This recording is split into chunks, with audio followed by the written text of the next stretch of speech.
Hey everyone, and welcome back to the Fantasy Fiends podcast. I'm your host, Stevie Collier, and I'm here with my co-host, Andy Peliquin. And today we are honored to have Seth Ring. And for the first time in Fantasy Fiends podcast history, I got the intro 100%.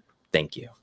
Okay, I was waiting till that last word of the sentence where you screw the last time that you were happy about not fucking it up, you fucked it up saying that you didn't fuck it up. So I was just waiting, but you nailed it, Stevie. Well done. I thought the tone of voice was nice too, and no one knows that I bit the back of my tongue on accident while talking.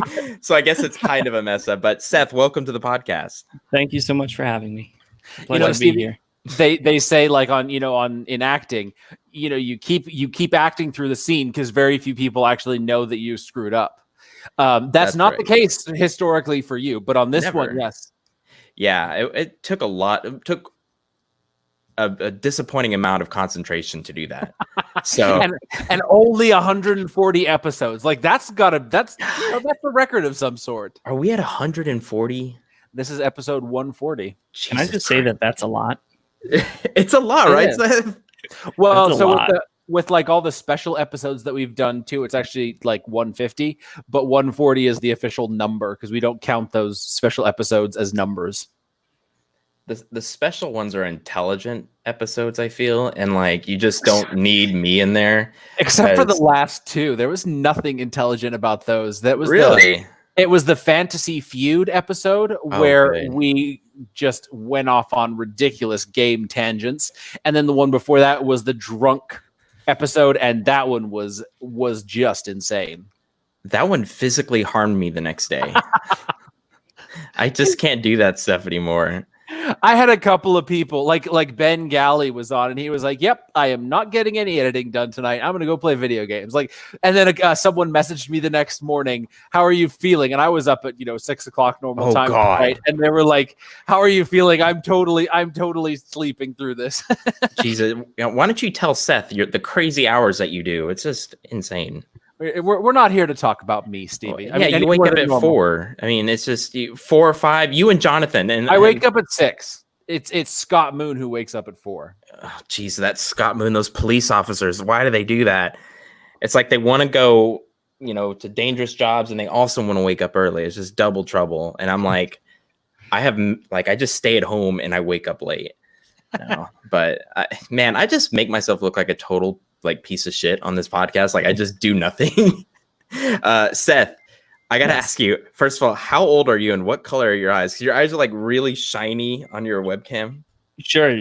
So that's because I have a million lights because the area I'm in is super dark normally. So I have just a million lights around me. So my eyes are brown, and I am, oh man, I always get this wrong. I think I'm 34. Oh, I was thinking 26. No. Yeah. I'm old. Yeah, you are. I think I'm 34. I am going to be 35 this year. Wow. Yeah, I get mixed up between myself 26 and 27. And when my mom, I told my mom's you're going to be 28 this year, you know that? And I was like, yeah, I don't believe me. She goes, yeah, you don't act it. And I was like, thanks, Mom. I appreciate that. I thought you were supposed to be my fan. Yeah. But we have today, as you know, Seth Ring, and he is the author of Lit RPG. And, it's surprisingly difficult to make a Lit RPG work, but Seth freaking did it, man. He did it. Nova Terra, you got to go check it out. We're going to have a lot of awesome discussions about this. I'm fanboying. I was going to say fanboning, but... That would be a different thing that maybe we'll leave till after. A step beyond stalking. It comes fanboning. It's... There's Lisa, the girlfriend, if you're new to the podcast, she was telling me about all the creepers that celebrities have. And it's really scary how much money they spend following these people. Yeah. The small girl from Kick-Ass, and she blew up a little bit and now she's gone kind of. She had some bad stalkers, and I was like, Chloe Grace Moretz. Yeah, I liked her. I thought she was interesting, but yeah, you don't see her anymore. Or I'm sorry, we're not on this topic, but what is that girl who was on okay, anyway, I'll never remember her name. I can't even remember your name sometimes, Andy. But today we have an awesome podcast for you, as usual. YouTube show, whatever this freaking thing is, this mess of a show that I just make way messier. Like my underwear messy. Okay, no, whoa, Stevie. Whoa, if you're rein it in, rein it in. Rain it. Seth's like, where the fuck am I? Where am I? What we do, Seth, and I know we just talked business before the podcast, YouTube show thingy. We kind of throw you in the deep end. We weren't lying about that. What's something cool that's happened to you within 1 or 2 weeks? It's kind of just to give your fans and our fans a peep into your life, kind of thing. Sure. So, so something that's been a little bit interesting over the last couple of weeks is I've been able to sort of get back into a rhythm. So for anybody who is new to me, part of what I do is community building through Patreon around my worlds. I'm really excited about world building, and I've been able to sort of re-engage with my Patreon community in a way that hasn't been possible over the last couple of months. And so I'm super excited about that.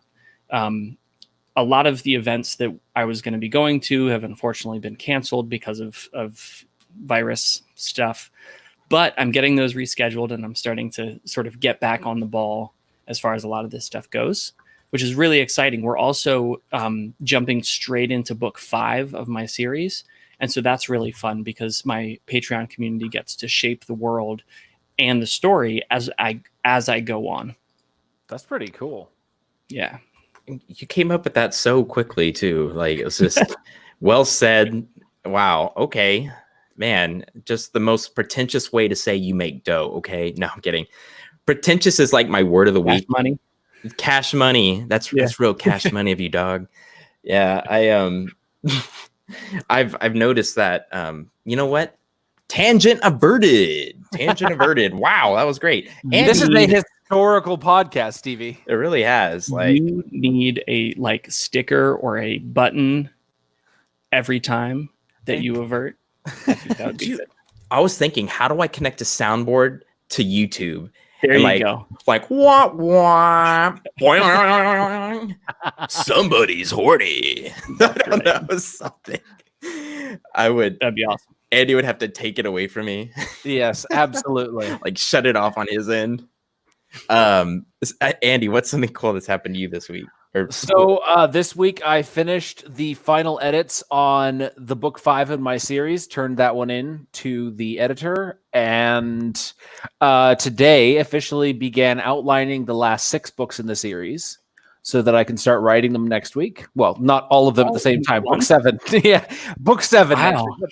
But like I like knowing where the story's going so I can start dropping stuff in as early as possible. So and of course, it helps to have that clear direction. So working on those last 6 books, basically it means, tying up all of the plot threads and making sure that everything comes out pretty and the story has that nice big epic ending that I want.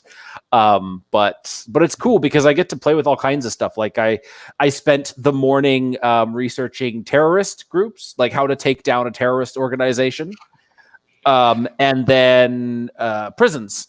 Like nasty black site kind of prisons. And, not only the ones that they have nowadays, but the ones that I can make up that are just even worse. And I'm super excited about, getting to those because they're fun stories, essentially. You throw the worst thing you can at a character and then you have to figure out how to get them out of it. And that's always a really fun challenge. I'm sure the NSA is also very excited to be looking at your computer history right now. It's the perks about being in Canada. The Mounties are going to take it much easier on me than the NSA. Are they? Yes. I've heard they're scary. They're very intense, very professional, but they're also Canadian, so they're nice. Well, yeah, that's a perk. Is the NSA the border patrol thing as well? No, it's different. Okay, because that was the rudest border I've ever crossed. Like, I was scared. I'm like, honestly, I was surprised. Like, usually, we're a middle-class white family. Going to Mexico is like nothing. But, and that's sad that I have to say that, but it's true. I feel like we just get past so easy. But Canada, hell no. And I was like, are they really going to take our maple syrup? Like, for real? Like, but coming from Canada into the U.S. No, go U.S. to Canada. But then when I got into Canada, it was probably one of my favorite vacations. I mean, I didn't think a country could be so beautiful at Niagara Falls. Oh yeah. Yeah, it was beautiful. And anyway, that's cool, Andy. Book 5. When are you going to get to book 50?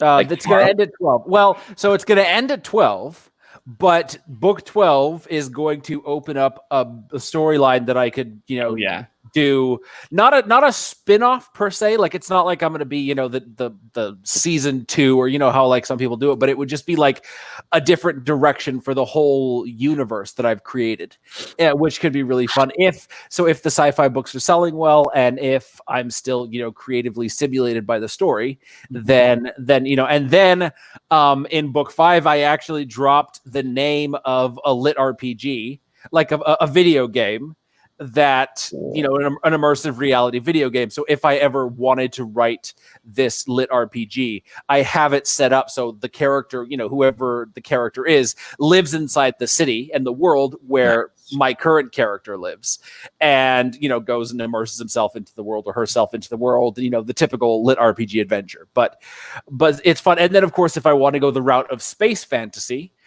it's set in the same universe as all of my fantasy novels, so I could just have the characters, like the magic from the fantasy world meet the tech from the sci-fi world, and in a very, very meaningful and actually a very simple way that I've already thought about. And it all kinds of like opening up these options for the future. You world builders, I swear. I have an Excel spreadsheet and it's got 3 rows. That's it. It's that bad. I don't set out to do that. Or it's like the inspiration comes as I'm creating it. Or as I'm doing research. Like when I started writing the sci-fi stuff, someone was like, "Oh yeah, sci-fi is selling really well, but also lit RPG is selling really well." And so it's like, okay, I haven't written a lit RPG, but maybe I will have an idea. Like this sci-fi series, the idea just came to me and I had to write it.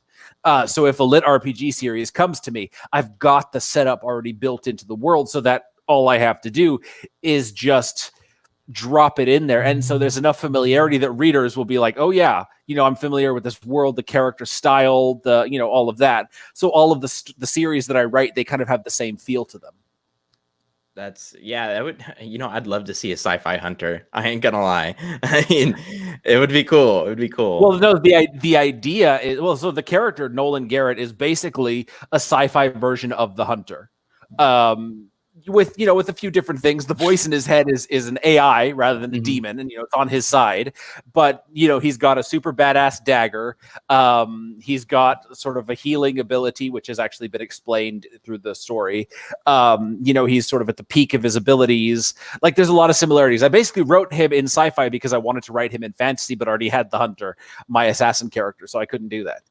But the idea is that the character Nolan, he ends up like crash landing on the fantasy world where the hunter and all my other characters live. And something, he discovers there's all the magic and the technology on this fantasy world left by this ancient race of, creatures, which could just be, aliens or whatever, that it somehow shapes the future of the sci-fi world, the empire that he's a part of.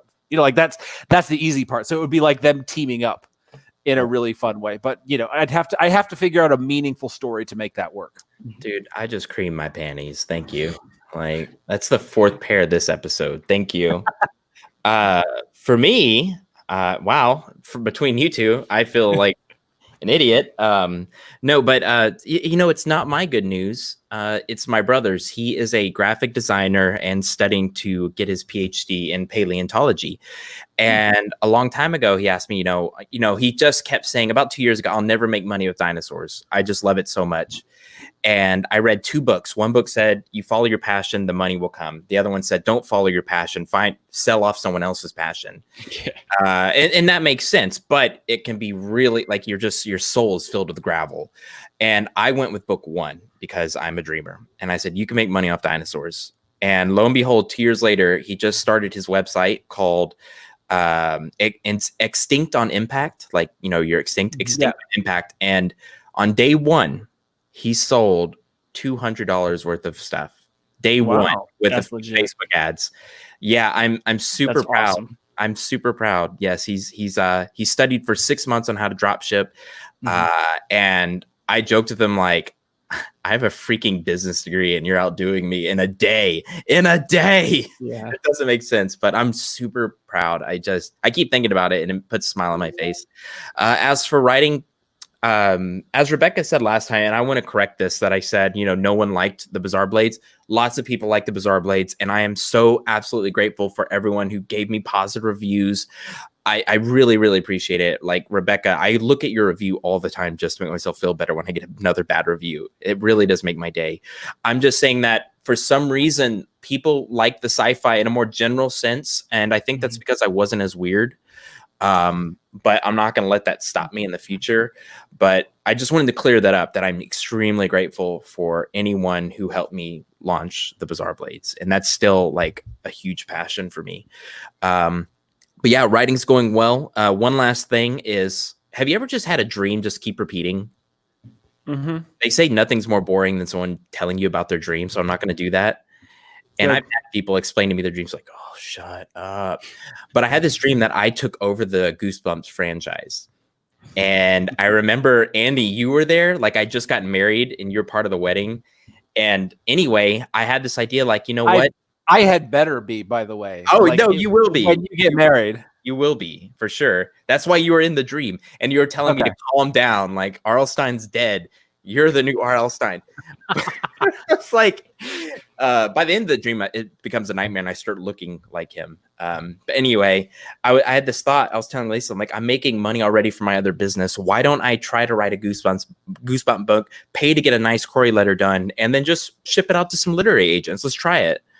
Like Bone Chillers, and then change my last name to like Stevie Lizard, Stevie Dracula, something crazy. Just really go out. So that's really exciting news. I keep thinking about it. And then, of course, I have my ninja story I'm writing after Mech. But that's enough about me. Lots of stuff for everyone listening to kind of go over. Seth, sorry, man. Let's get right into the topic. Just a lot. I feel like a lot of stuff has changed this past week. So, Andy's talking. Seth, do you know the topic for today? I believe I do.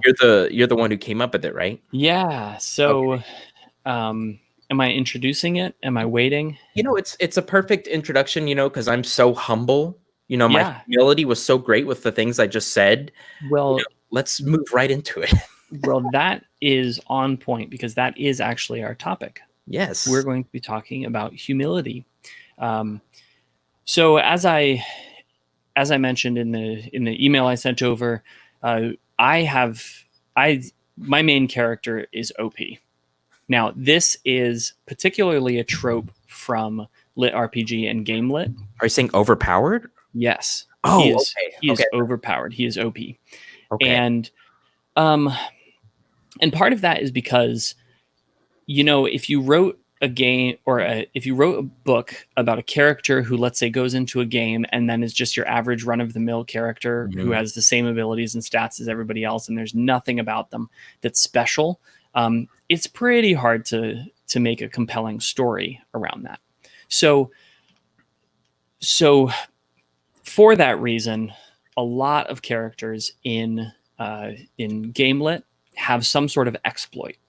There's something that's different about them that makes them worth watching, if that makes sense. It's not just it could be. It could be I am the best at this game. There isn't anybody better, and I'm just going to sort of roll over all of my opponents. And then it's about their skill and their abilities inside the game.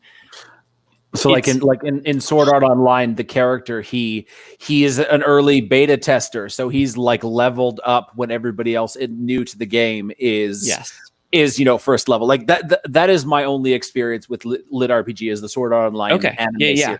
But I totally so it's exactly that, right? He has some sort of information that other people don't have. He can gain an advantage over other people in the game, right?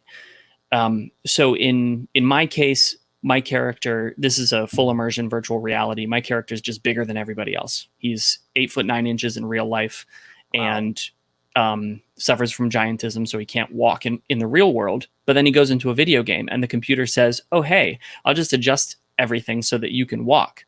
But you're also 8'9", so you're going to be just unbelievably exponentially stronger than your average person, right? Your average 6-foot person. Yeah. So why is then, if the characters are OP, why talk about humility? Well, because with being OP or with being overpowered comes pride. And it's a really interesting topic to me. Humility in a story is a really interesting topic because culturally, we tend not to be overly humble. In fact, humility is often sort of discouraged or looked down on, and having some pride in what you're doing, or I mean, you think about flexing, right? Flexing is like a part of life. It's especially online.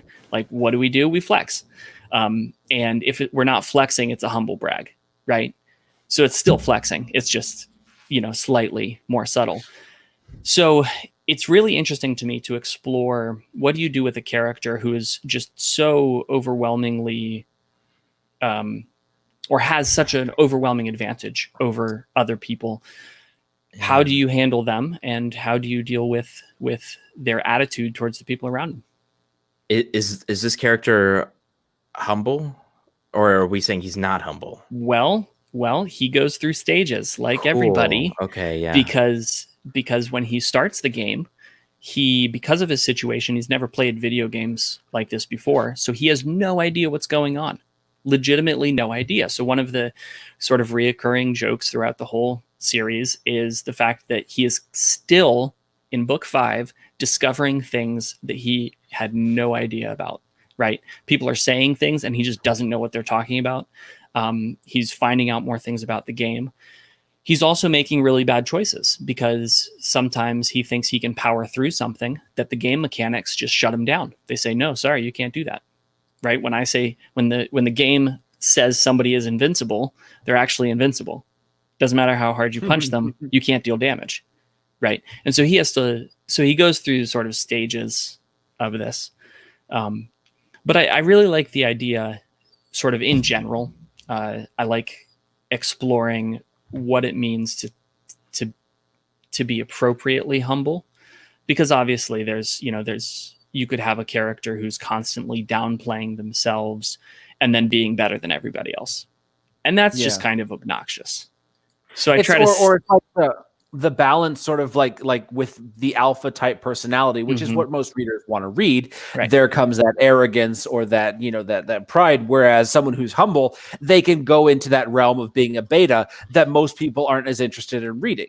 So it's kind of finding that balance. And I think that's kind of what we all have to do in our lives is, when it comes to dealing with people around us. Something that I heard or listened to, the last couple of weeks or months, it was talking about like in a marriage, what you can be right, but who are you proving wrong? It's the person that you're supposed to say, that you're supposed to love more than anyone else in the world.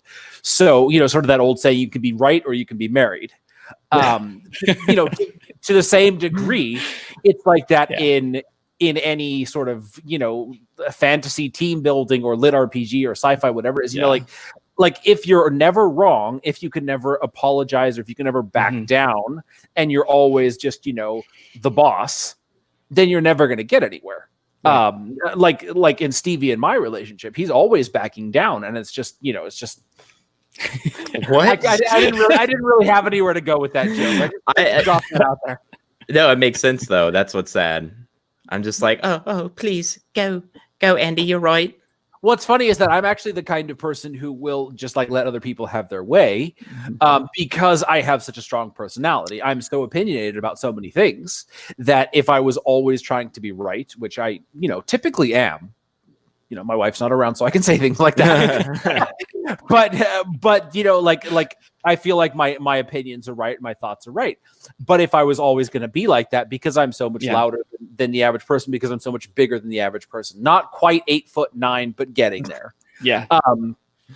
Like people would find that something about me that would repulse them as opposed to attract them towards me. So I've developed this personality of definitely not being a beta, but of saying, absolutely, let's go with your thing. Let's do what you Right. want to do.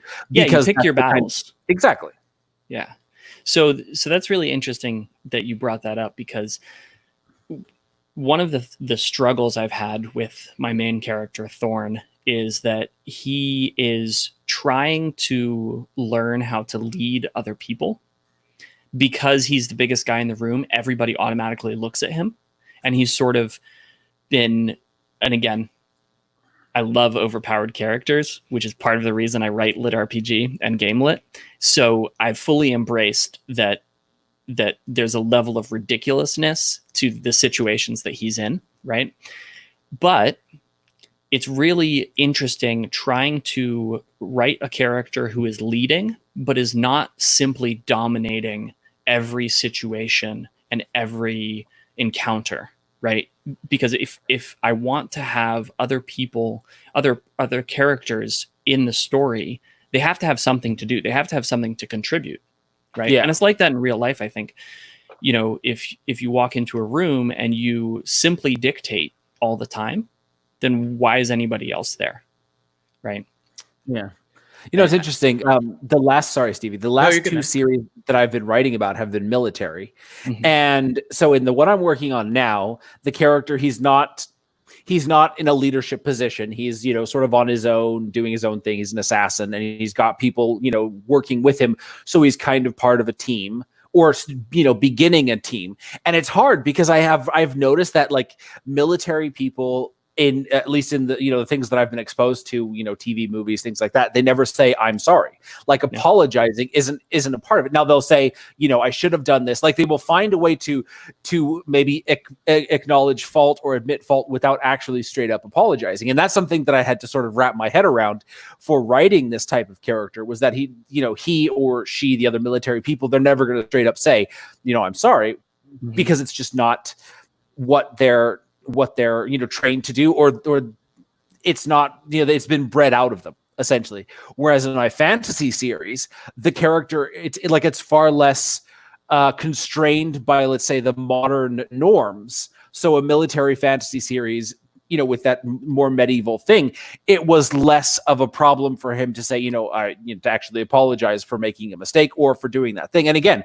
it's a team of 7 people. And so it was like, okay, how do each of them have their moment in the sun? And that's why my books ran so long, is that each of the characters had to have their moment in the sun. Mm-hmm.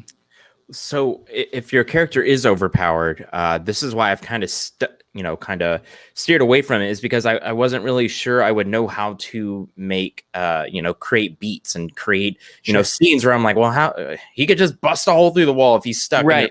The ground's coming out from underneath him. What do you do? So I play a lot with the trope that he does things in a different way than everybody else. Everybody else is so trained into the game works in a specific method. Like, there's a specific methodology for playing a game, right?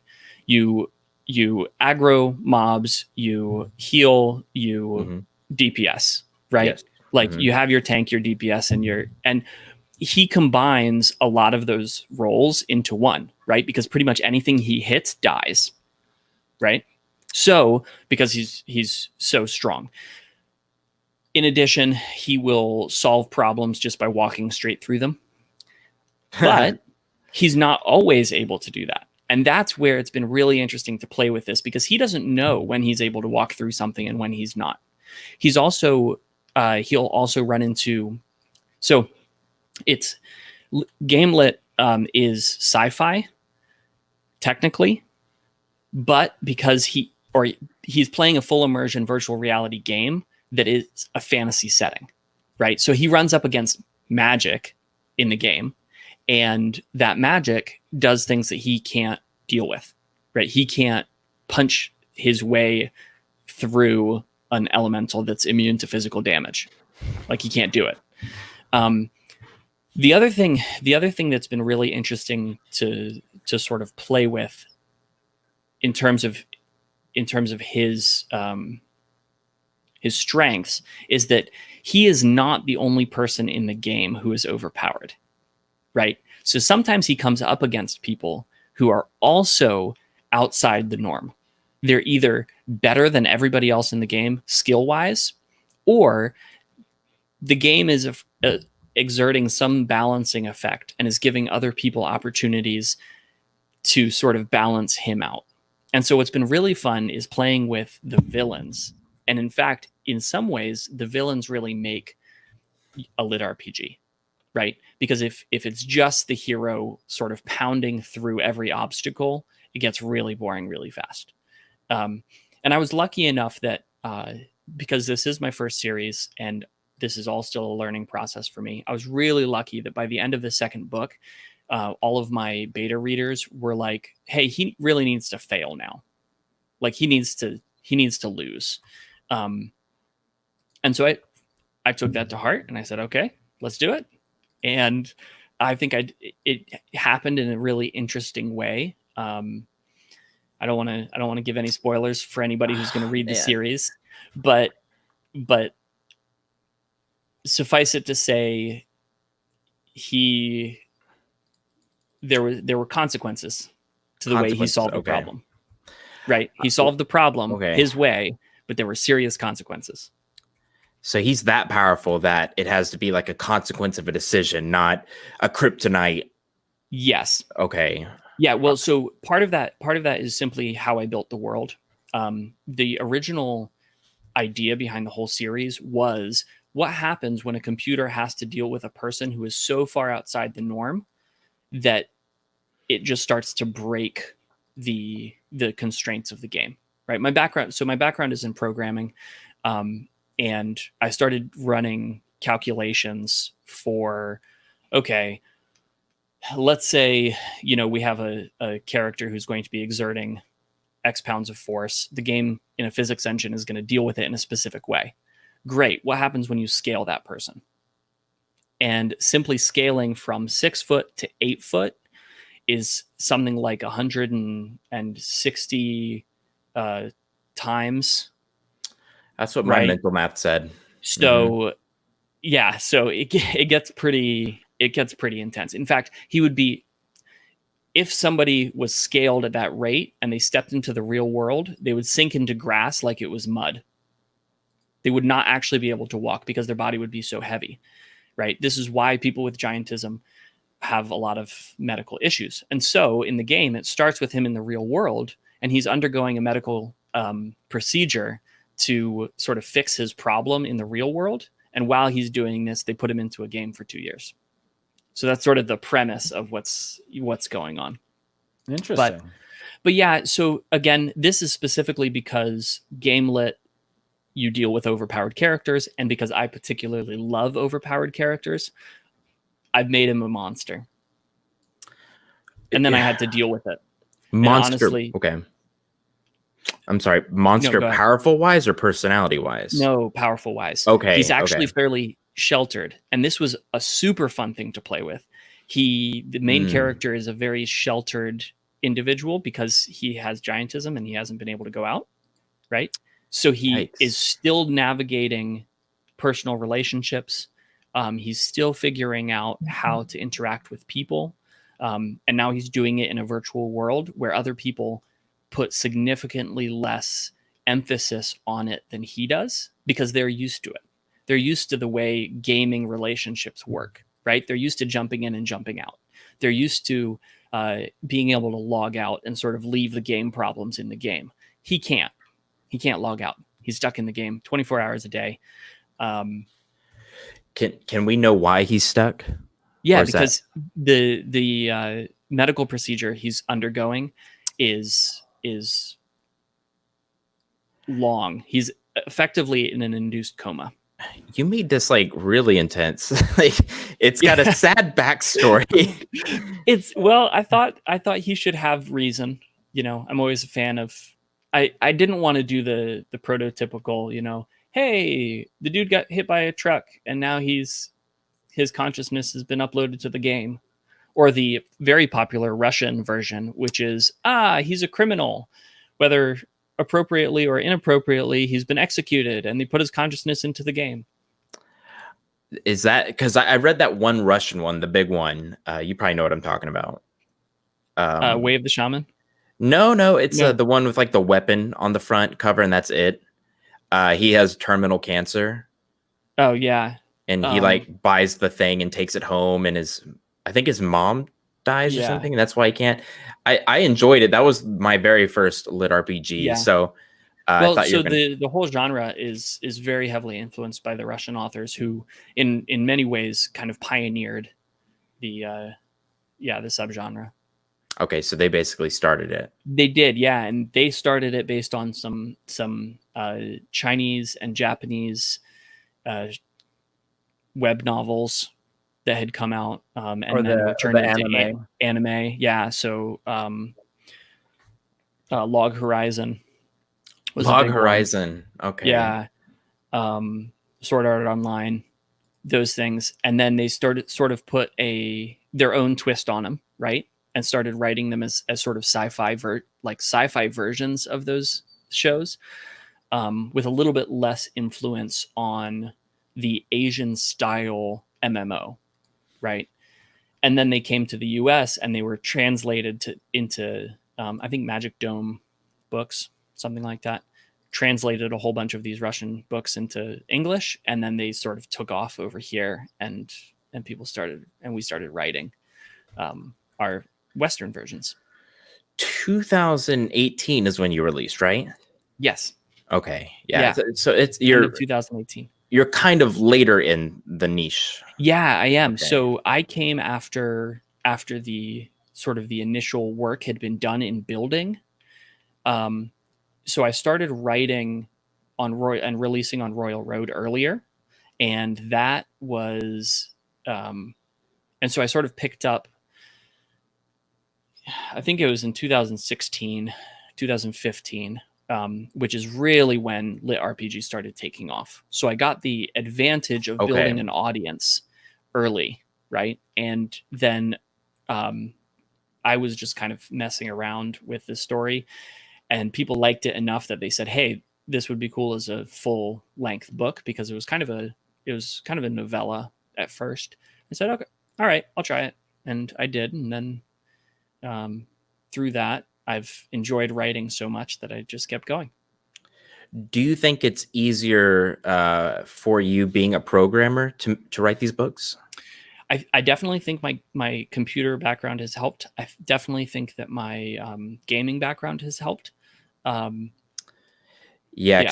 I play a ton of MMOs, and I just, I mean, not like what you were saying was really difficult, but I mean, I got it. Well, if your lit RPG fans are listening to this, what games do you play? They have to know, right? Sure. So honestly, right now, I don't play anything except for Satisfactory, which is a still in beta. It's an early access factory building game on a planet, and that's just because I don't have any time, because I literally spend all of my time writing, which is, yeah, I am looking forward. So in between every book, I take a week off, and I usually play video games then. Nice. Guild Wars 2 were my huge ones. I played WoW for a really long time. I've always had the ambition of getting into EVE online, but I've heard it's such a time sink.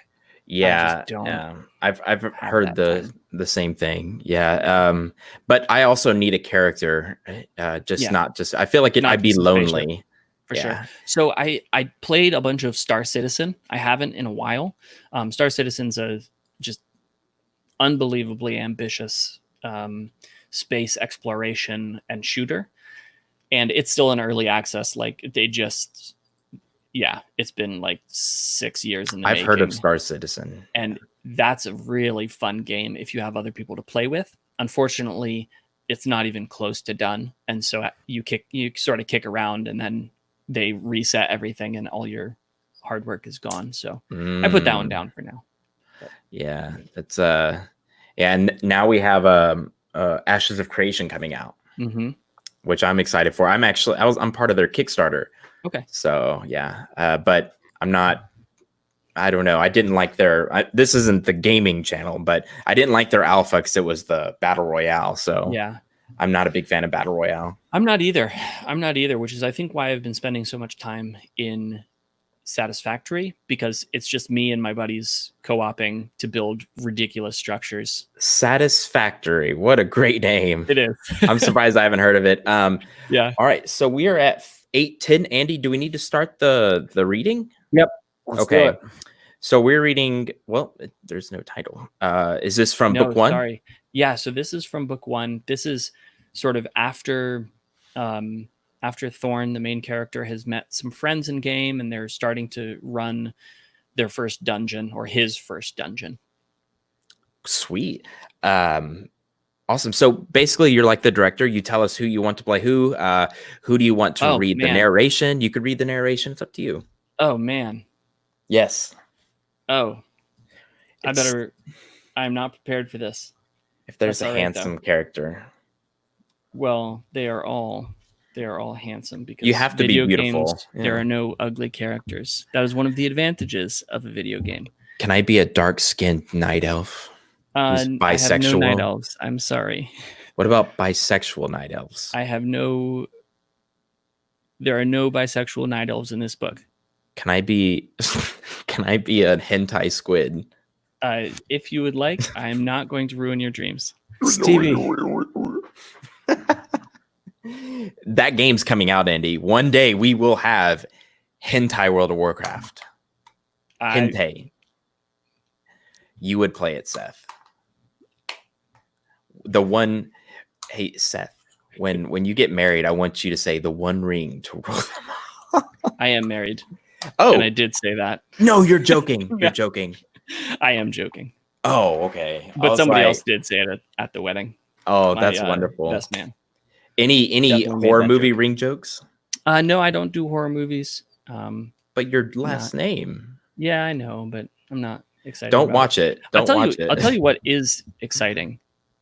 Yes. There was an article in a local magazine when my parents still lived here, and there are 10 children in my family.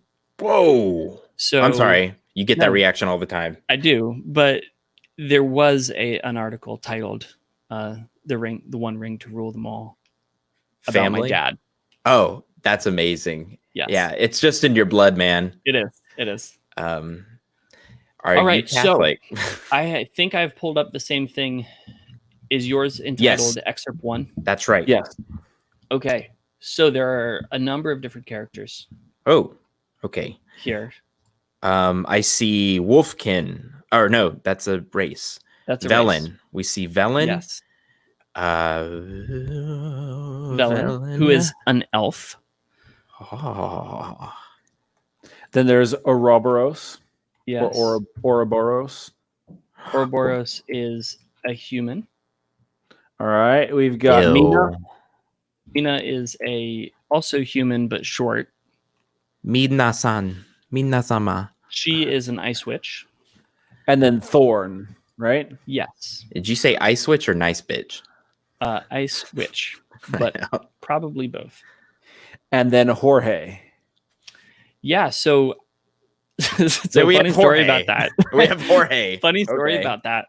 I legitimately just totally blanked that's how you spell Jorge. And I was calling him George in my head. Oh my God. The whole way through. And then then one of my proofreaders was like, and who's this character? So however you want to pronounce it. Did you make him like Hispanic? No, he's a gruff dwarf. Okay. Prototypical gruff assassin dwarf. I love it. I love the backstory. Okay. So there's also Amos down at probably towards the bottom, who is one of the Wolfkin and is actually a mini boss. Ooh, can I do Andy? Do you want him? Take him, Stevie. Yeah. I will do you mind doing the narrative, Seth? No, I'm happy to. Okay. Right. So I'll do the elf. I'll do Velen, and then I'll do what's his name? Ouroboros, and then Stevie, you can do Mina, Jorge, and then the other guy, Thorn. Oh, Jorge is the who's doing Thorn. Oh wait, Jorge's the dwarf, right? Yes. He doesn't talk a lot. Oh, he doesn't. Okay, I don't think so. Well, we'll figure it out. Take it away. Okay. All right. Let's do this. As always, the team's response was impeccable and instantaneous. One of the figures only made it 2 steps before collapsing as... How are we pronouncing his name? George?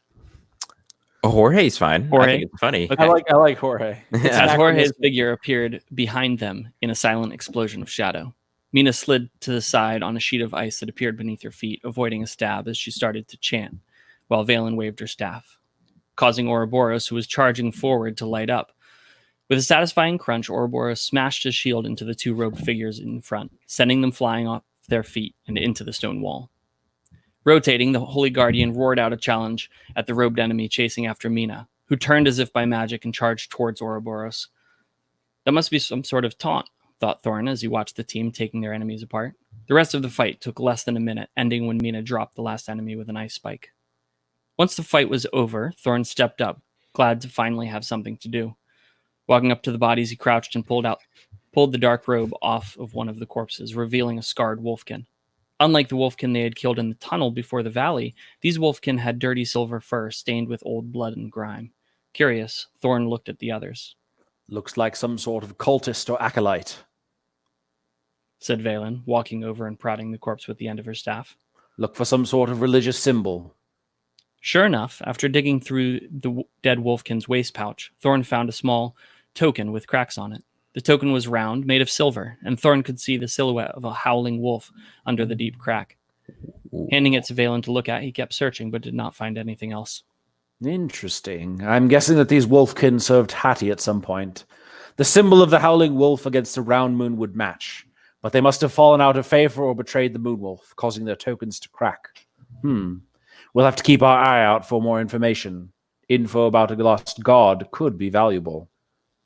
All right, let's keep rolling, Ouroboros said, taking the token from Valen. This seems like it is shaping up to be a corrupted altar sort of dungeon, so we'll want to keep a heads up for possible ways to purify it. It is also getting increasingly likely we will be getting a solid class out of this, so we need to keep our heads in the game.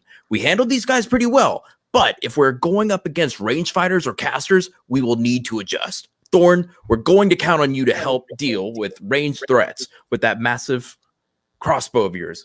Coordinate with Jorge so you are not doubling up on targets. Remember, no need to rush this. Slow and steady keeps us alive. Hearing Ouroboros say that he could participate in the upcoming fights made Thorn so excited that he almost forgot to loot the other 3 corpses. Rifling through their belongings, Thorn tossed their whole pouch into his inventory and then stood back up, his arbalist out and ready, much to Mina's amusement. You know, we are going to fight and not eat, right, big guy? Mina poked him with her wand. Despite her teasing, Thorn checked over the parts of his weapon the way Janice had taught him. Once he was sure the firing mechanism was in working order, he stood at the back of the group and waited to proceed. Despite thinking to himself that he would do much better fighting on the front lines like Ouroboros, Thorn did not want to disrupt the group's normal way of doing things, so he tried to be as understanding as possible. The first floor of the dungeon turned out to be much of the same, a series of rooms containing between 2 and 6 enemies, all fully armed with long daggers. Nothing out of the ordinary presented itself, and Jorge and Thorn's cooperation became better and better as they practiced. It even got to the point where they were able to take down groups of 4 enemies before the rest of the group could even engage. Jorge would always take the enemy to the furthest right, and Thorn would start with the enemy to the furthest left. Once they were done, they would move in towards the center. At first, Jorge assisted Thorn to one enemy, but Thorn's reload speed was fast enough that he could generally fire 2 shots before Jorge was done with his mobs. The only issue was the immense destructive potential of the bolts that Thorn's arbalist used.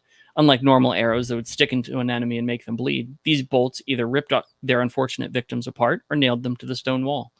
The party had seen one of the bolts in action when Thorn had shot the armored wolfkin in the tunnel, but it was not until they saw the bolt stab 6 inches into the stone wall that they realized how fast it was actually going. The bolts would slam into the robed wolfkin, sending them flying back through the air like a kite with its string cut. After one bolt landed in a particularly unlucky wolfkin's shoulder and ripped his arm completely off, Mina could not take it anymore and made a gagging motion. Thorn, do you really have to break them into pieces like that? Mina complained. Sorry, I was aiming for his chest, but he moved. So bloody. Why do you let me deal with them now from now on? I'll be able to do it much cleaner, and you won't waste ammo. It's okay. I have plenty of bolts. I still have 1,200, actually. Are you serious? Valen cut in, her eyes moving between Thorn and the massive bolt that had nailed the poor wolfkin to the floor. That bolts weigh what, 15 pounds? The shaft is 9 pounds. The metal head adds 3.5 pounds. Nodded Thorn. You are carrying 1,200 12.5-pound bolts, in addition to all the stuff you're carrying for us? Yeah, just under. The game's weight reduction is something, huh? Without replying, Valen looked at Ouroboros. Regardless, next time I'm Female, Stevie. Oh, is Falsetto. it or It's oh, Mina. Mina? Regardless, next time I'm going to attack. Your arrows are way too bloody. Said Mina, getting out her wand and holding it up in front of her. Please, Thorn is much better than you at range combat. His bolts don't take up mana, he fires faster, and they're all one-hit kills. Compared to that, your ice spikes are terrible. Argued Jorge, ever ready to give the Ice Witch a hard time. As the three of them moved towards the next room, bickering as they went, Ouroboros and Valen stayed a bit further back. Ouroboros' face was pale, his hands gripping the top of his shield as it rested on the ground. Valen's face was as grave as ever as she watched him. With a shake of his head, Ouroboros gave her a determined smile and picked up the shield, walking after the others. This is looking worse and worse, muttered Valen under her breath as she watched Ouroboros' back. After a couple more rooms, the hallway widened out and a large metal door appeared. Even Thorn could tell this was the boss room. Since this was a new dungeon, they had no idea what to expect. Ouroboros decided to take a conservative approach, directing everyone to stand in a defensive formation. Mina and Valen stood in the center with Ouroboros in front and Jorge a few steps back and off to the side. Thorn, like always, towered over everyone in the back, his arbalest ready. Is this me? Oh, Being tall sure is convenient for shooting over allies. Thorn thought to himself as Ouroboros opened the door. Inside the boss room, a large robed wolfkin sat on a big throne, surrounded by 7 of the smaller wolfkin in black robes they had been fighting on their way here. The larger wolfkin's robe was a deep green, and his clawed hands held a long, smooth staff with a cracked holy symbol on top of it. Bloodshot eyes stared from beneath the dark green cowl, and with a cackling laugh, he welcomed the party into the room. Welcome. His voice was pitched higher than was comfortable, creating an eerie atmosphere. You have done well to make it here to the Fallen Moon Temple. Twang! Just as he finished his last words, Mina nudged Thorn, who accidentally pulled the trigger on his arbalest, sending a bolt whooshing past the large wolfkin straight through the head of one of the smaller wolfkin that surrounded him. Screamed the green-robed wolfkin, jumping so high in his fright that he nearly tumbled off his throne. Waving his hand, a magic crimson shield sprang up in front of him as he looked nervously at the massive crossbow in Thorn's hands. Sorry. I did not mean to interrupt. Thorn waved his hand at the large wolfkin. Please, continue. Yes, as I was saying, It took a moment for the green-robed wolfkin to get himself back under control. you have done well to make it to here, Fallen Moon Temple. Do you need a moment? Yes, thank you. Taking a deep breath, the large wolfkin clutched the throne's armrest, his other clawed hand resting on his chest. After a couple of deep breaths, he took up his staff again, rising from his chair. You have profaned this holy hall and must be punished for your insolence. I, Amiss, will punish you. He screeched, seeming to have regained his composure. Stabbing his staff forward, he began to chant in a foreign tongue, threads of bloody light pouring from the corrupted holy symbol on its end. Each thread floated in the air for a second before being inhaled by the black-robed wolfkin that surrounded him. With roars, their bodies began to grow, ripping out of their robes until they were a head taller than the green-robed wolfkin. Seeing them change, Ouroboros lifted his shield and drew his sword, leveling it at the transformed wolfkin. Engage at will. More than happy to comply, Thorn leveled his crossbow again and pulled the trigger, sending a bolt flying into the chest of one of the enlarged wolfkin. In an amazing display of reaction, the large brute spun to the side as the bolt approached, causing it to slam into his right shoulder rather than his chest. With a deep roar of pain, the hulking wolfkin staggered back a couple of steps before launching himself towards Thorn, murder in his eyes. Watch out, these guys are tough, shouted Valen, casting a buff on the whole group. Means it'll be more fun, replied Mina, throwing up an ice wall in the path of the oncoming wolfkin. Jorge, finish the wounded. No. Who is this? Who is this? Ouroboros was the. Thank you. I got you. Jorge, finish the wounded. Mina, get your DPS going. Heals on me. Thorn, try to occupy the caster. Ouroboros barked out commands. Come on! With his last roar, the 6 charging wolfkin paused before turning to rush towards him. Seeing that the wolfkin were headed after Ouroboros, Thorn loaded up another bolt and aimed it at the green-robed wolfkin who was jumping around and chanting. Despite aiming at the hopping wolfkin, Thorn's first shot missed by almost 2 feet. The bolt ripped through the air and hit the top of the throne, breaking it off with a crack. Screamed Amos, abandoning his chant and ducking in fear. Screeching like his fur was on fire, Amos waved his hand, summoning his blood-red shield. He dashed behind the remains of the throne, crouching down to make himself a smaller target. Peeking out from behind the crumbling throne, Amos caught sight of Thorn leveling his arbalist, another bolt loaded. While Thorn and Amos were playing peekaboo around the ruins of the throne, Ouroboros was holding off the 6 hulking wolfkin. Like a turtle, when a holy garden tightened up their defenses, they became nigh invincible.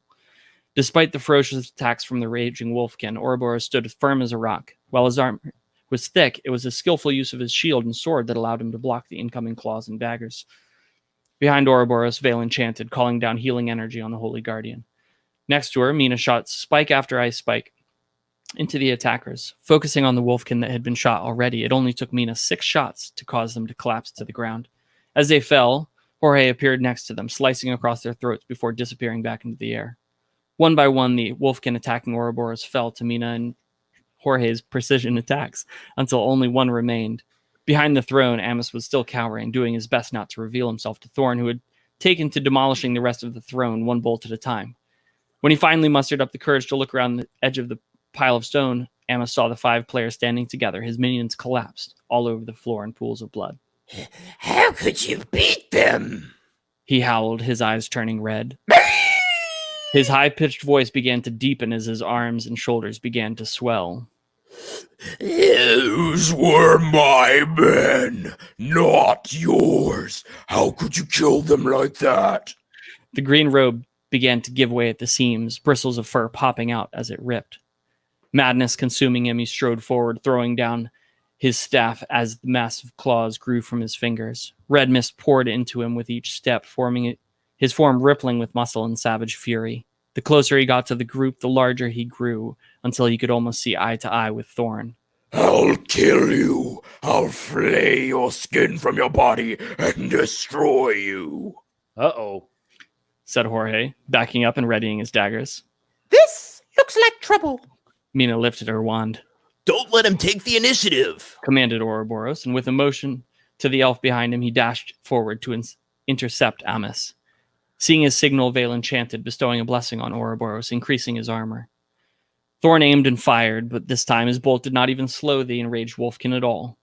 With a solid thwack, the bolt landed on Amos's chest, but he did not seem to feel it as he bounded forward to meet Ouroboros' charge. Lashing out with a massive claw, Amos hit Ouroboros' shield, sending the Holy Garden tumbling across the floor. Jorge appeared behind him, but was forced to immediately dodge away as the wolfkin turned to slash at him with uncanny speed. Woo! That was fun. That was fun. I enjoyed that. Those are great voices. Yeah, thank you very much. That's legit.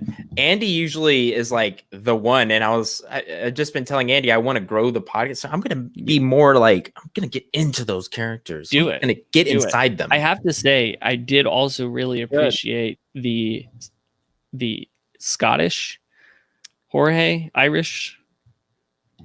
What is that, Andy? Yeah, Scottish. Yeah, Scottish. It's Scottish. Dwarf.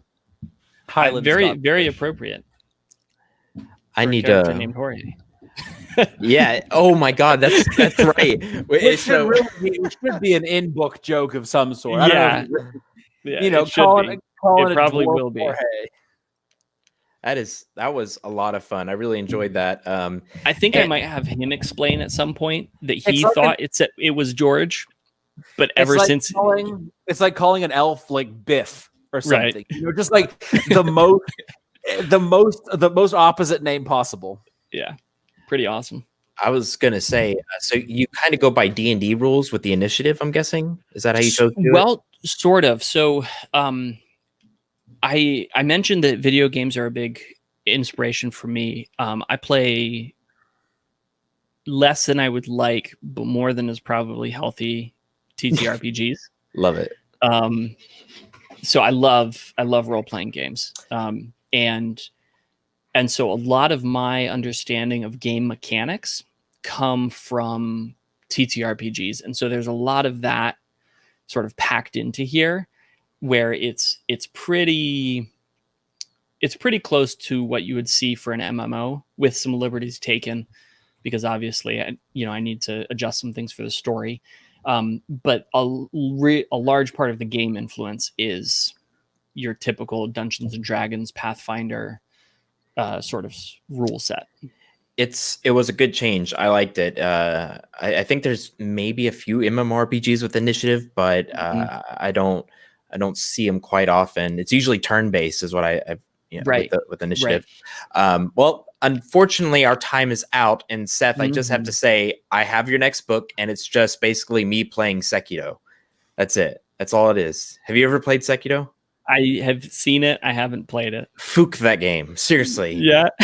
I stayed up till 6, and I was like, my hands were sweating. I had low blood sugar. Yeah. And I was like, I need to go to this game. Is going to give me a heart attack. Yeah. But yeah, I've been playing it for a year. Haven't beat it yet. Still trying. But awesome. Seth, where can people find you, my dude? Well, the easiest thing to do is to go to my website, which is conveniently sethring.com. You can find all my books on Amazon. If you're more interested in the community aspect, you can find me on Patreon. That is patreon.com/Seth Ring. You can find me. My socials are Twitter, Seth Ring, Facebook, Seth Ring Writes. We do have a Novaterra group there if you're interested in coming by and discussing a lot of the game or the world or the writing process or any of that. I'm very happy to chat about that. Yeah, that's about it. But definitely come and say hi, either through socials, or you can email me at sethringwrites@gmail.com. Awesome, man. Well, thank you so much for being on the air with us. Thank you so much for having me. This has been a blast. For sure. So this is the Titan series. So if you want to read more of this, go check them out on Amazon. I know I keep forgetting to put the links in the description. I will be doing that. I actually hired a virtual assistant to help me because I'm drowning. So expect a lot more of this. You get to see me more often. Andy, anything else you want to talk about? That's it for me. Awesome. Well, I do have some good news. We have some awesome authors that are coming up. We've got GP Hudson that I'm signing up. I've got Richard Fox coming. Chris Fox wants to come back on. Jonathan Yanez. We got a lot of awesome authors coming up for you. The podcast is blowing up. The YouTube show, whatever this thing is. We really appreciate you all. And yeah, that is it for the Fantasy Fiends podcast. We'll see you next Thursday. Good night. Good night.